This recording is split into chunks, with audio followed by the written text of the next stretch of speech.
ازيكم يا صباح الفل والعسل. 495 جنيه يا معلم. اليونيترونكس التي 1. وهقول لك البراند ده ايه دلوقتي. بص الجمال. تمام. حاجة بص بقى الابداع في ان ده شكله بالجراب، لان السماعه دي بيجي معاها جراب هديه جوه العلبه. طبعا بص الخامه كده عامله ازاي، حاجه محترمه كده بتيجي جوه البوكس. اليوترونكس يا شباب 495 جنيه، ضمان سنه، اي بي اكس 4. ونقعد نقرا بقى كل الكلام اللي ورا.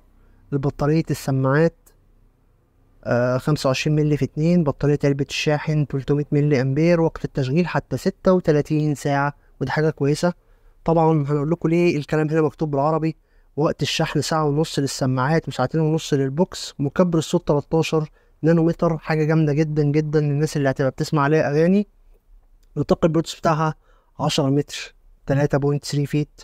وإصدار البلوتوث 5.1. التردد بتاعها من 20 ل 20 كيلو هرتز. ونوع الشحن بتاعها لايتنج. وحاجة جمال الجمال. نقطع كده، تعالى كده يا حسين. السماعة دي بتيجي بالجراب هدية.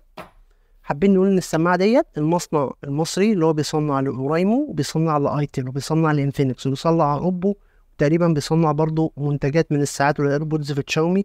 بتبقى ميد ان ايجيبت. ده السيليكون فالي او المصنع بتاع مصر. وطبعا انت واخد الكواليتي بتاع نفس الحاجات دي عشان هو نفس المصنع اللي بيصنع كل الايربودز والساعات السمارت في مصر. فعشان نبقى واضحين كده، انت واخد كواليتي عامل ازاي. ومعاك ضمان سنه يا معلم. وده شكل العلبه. تيجي كده. اما بتيجي تفتح العلبه هتلاقي فيه لزق هنا لازم تشيله. وبتعرف السماعات وهي جوه البوكس. يعني وهي جوه البوكس بتفتح كده البوكس بس. وبتبتدي ان انت تعمل سيرش بتلاقيها. بيجي معاك كابل اهو. والجراب جوه. الكابل بتاعها ايفون. والله كابل الايفون غالي، يعني ما اعرفش ليه ما عملوش تايب سي. تمام. ده شكل اللزقه وكل حاجه. هنوريكم السماعات وحاجه جمدان الجمدان. ب 495 بالجراب. ماشي. احنا فاتحين 3 اهو.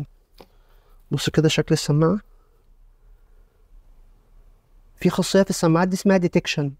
ديتكشن يعني ايه؟ اللي نازله في الايربودز برو 2 بتاعت ابل، ان هو لما حد هيجي يكلمك، عشان برضو اما تشتري السماعه ما تتفاجئش بالموضوع ده. لو هو بيرن عليك كده وانت تبص في الموبايل، اول ما تفتح السماعه او بتحط سماعه في ودنك هيفتح عليه المكالمه. نفس الكلام، ان انت اول ما تيجي تفتح السماعه تحطها في ودنك هيشغل الاغاني. هو اوتوماتيك فيها حاجه اسمها ديتكشن من تحت هنا. فتاخد بالك منه. الناس اللي معاها ايفون ما اعرفش بقى بيشتغل ينفع تلغيه ولا لا، بس هو حاجه كويسه يعني، مش حاجه وحشه. السماعه لما جربنا حطينا الاتنين سوا في المكالمات انا وحسين، كان الصوت كويس جدا. وقفنا في الشارع بره، الصوت كويس جدا، مقبول يعني قوي بالنسبه للبادجت بتاع 500 جنيه او 400 جنيه لو هنشيل تمن الجراب. قلنا سماعه اي بي اكس 4. الحته دي في حته مهمه. في ناس بتحب تلبس السماعات فترات طويله وهو شغال، ما بيطلعش ويدخل. ففي ميزه قاتله للناس اللي فاكره الودن دي بتاعه الايربودز 2. دي اكتر ودن اللي كانت بتنزل في السماعات لحد الايفون اكس ماكس. الودن دي لو انت فضلت شايلها 12 ساعه مش هتلاقي ودنك وجعاك خالص. انا ما اعرفش ليه ابل تنازلت عنها. دي اول ايربودز كانت عاملاها ابل. نفس الديزاين ده كده بنفس البوكس ده برضو. الجرابات هنا موجوده، اللي جاي معاها جراب. حبيت اشتري جراب متوفر جدا في السوق، الجراب بتاع الايربودز 2. الكابل بتاعها لايتنج بتاع الايفون الناس اللي معاها ايفون. محترمه جدا جدا. وب 495 جنيه. منتج يعني يستحق انك تقتنيه بالسعر اللي هو رخيص جدا ده. طبعا يونيترونكس كانوا عاملين حاجه كده، ان هم عاملين تبرع على كل منتج لصالح اخواتنا يعني. فدي حاجه حبينا نقول عليها. هم ما رضوش يكتبوا على العلبه، في علب هتلاقي مكتوب عليها اللوجو دوت يعني.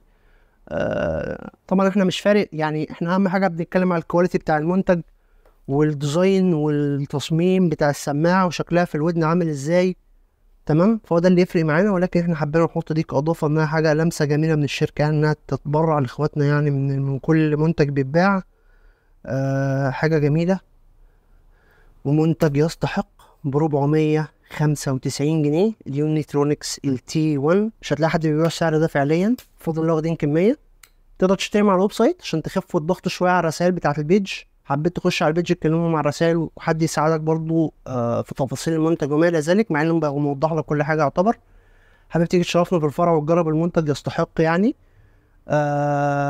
يعني حاجة جميلة تليق انك تشيلها كده برضه، وفي نفس الوقت تهدي بيها حد، كلام من ده، حاجة قيمة يعني، ومنتج يعني احنا فخورين بيه يعني. السيليكون فالي خلاص بدأت تبدأ تصنع المنتجات الخاصة بيها، حاجة كويسة جدا يعني. والتصميم بتاعهم عاملين هنا حاجة اسمها الترا آه الترا سوفت بيس، حاجة كده في الموسيقى حلوة. لما جربنا الصوت يعني تحس ان هو مفيهوش البيز الغبية ديت كده، حاجة جميلة. وأداء المايك كان برضو مقبول. منتج يستحق للمرة الأخيرة. صباحكم كله خير وحب، يا رب يوسع عليكم دايما ويسعد أيامكم. شكرا.